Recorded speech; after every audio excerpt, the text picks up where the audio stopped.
اللہ کے اولیاء ایک کے بعد ایک اس زمین سے رخصت فرما رہے ہیں. جو اولیاء اس زمین سے نکل گئے بس. ایسے اولیاءوں کو پھر ہم نہیں دیکھ سکیں گے، کیونکہ وہ باپ نہیں رہے اور وہ مائیں نہیں رہی کہ ایسے نیک اللہ کے بندوں کو جنم دے سکیں. اگر ہم نے قدر نہیں کی تو اللہ تبارک و تعالی مساجد سے نورانیت کو چھین لے گا. ہمارے گھروں سے تو رحمتیں برکتیں نکل چکی ہیں، کب کا نکل چکی ہیں، لیکن ایک وقت وہ آئے گا اللہ تبارک و تعالی اپنے مساجد سے بھی، مدارس سے بھی، خانقاہوں سے بھی، دین کے قلعوں سے بھی، دین کے اڈے جہاں پر بھی ہیں وہاں سے بھی اپنی رحمتوں کو، برکتوں کو چھین لے گا. کیونکہ اللہ نے فرمایا ہے لَإِن شَكَرْتُمْ لَأَزِيدَنَّكُمْ وَلَإِن كَفَرْتُمْ إِنَّ عَذَابِي لَشَدِيدٌ. یہ مساجد، یہ مدارس، یہ خانقاہیں، یہ دین کے قلعے، یہ دین کے اڈے، یہ سب اللہ کی بہت بڑی بڑی نعمتیں ہیں. اگر ان نعمتوں کی قدر ہمارے اندر نہیں ہے تو پھر اللہ تبارک و تعالی ان تمام قلعوں کے اندر اس کی رحمتوں کو، اس کی برکتوں کو، اس کی نورانیت کو چھین لے گا. خالی دیواروں کے علاوہ اور خالی چھت کے علاوہ اس کے اندر کچھ باقی نہیں رہے گا.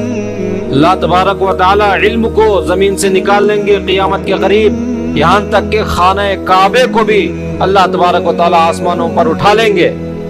جب تک یہ نعمتیں ہیں ہم قدر کریں، قدر کرنا سیکھیں. قدر کریں تو کیسے کریں؟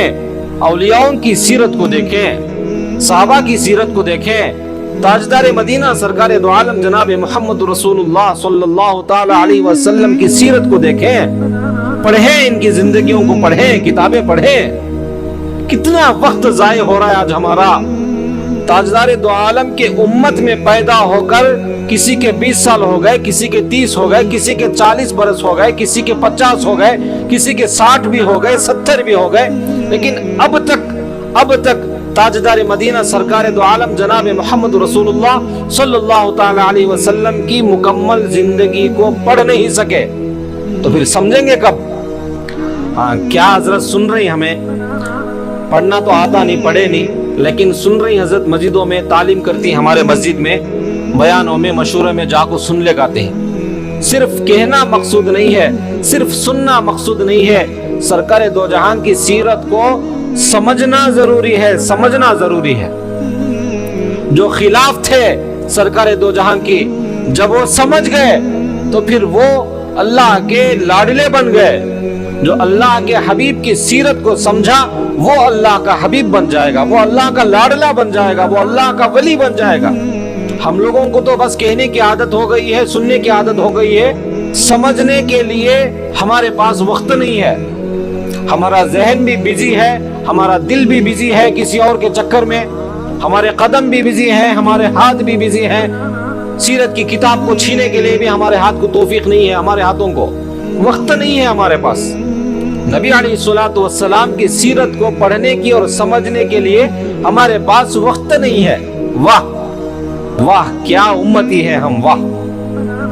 سرکار دو عالم سے ہماری جو وفاداری ہے، ہماری جو تابعداری ہے، ہماری جو اتباع ہے، اس کو دیکھ کر فرشتے پھول برسانا تھا، لیکن کیا برس رہے بھائی؟ لعنتوں کے علاوہ کچھ نہیں ہے ہماری زندگیوں میں، نحوستوں کے علاوہ کچھ نہیں ہے ہماری زندگیوں میں. یاد رکھیں اور اچھی طرح یاد رکھیں، جب تک ہم سرکار دو عالم کے پکے اور سچے امتی بننے کی کوشش نہیں کریں گے، سرکار دو عالم کی سیرت کو جب تک ہم نہیں سمجھیں گے، جب تک ہم عمل پیرا ہونے کی کوشش تک بھی اگر نہیں کریں گے، تو پھر ہماری کامیابی کی کوئی گارنٹی نہیں. کامیابی کے خوابیں دیکھنا چھوڑ دیں.